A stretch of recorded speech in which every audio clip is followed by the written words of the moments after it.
God, I don't even remember the teacher's name, but yeah, I was 13, seventh grade.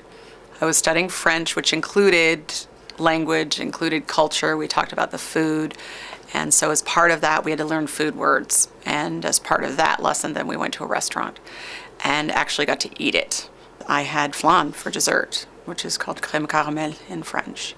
And it just opened up my world to a whole different idea of what other people's daily life was like and what the relationship with food was like.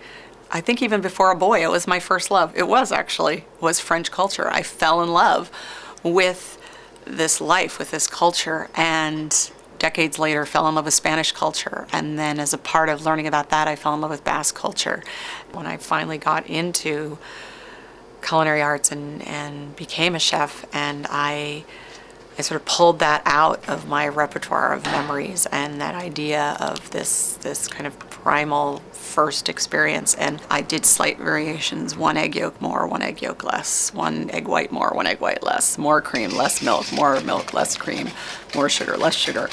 I got it just right and played with the oven temperature and the oven time and getting it to where it was consistent and creamy all the way through. And then I started playing with flavors. So I have this espresso flan that I make and that I came up with, and it's has layers of citrus zest. So it has orange and vanilla bean and brandy and espresso from freshly ground beans, and that in the custard on top of this caramelized sugar, which has a whole different note to it, just blends into something that's greater than the sum of its parts. And in my mind, is perfectly paired with a Pedro Jimenez from Montilla.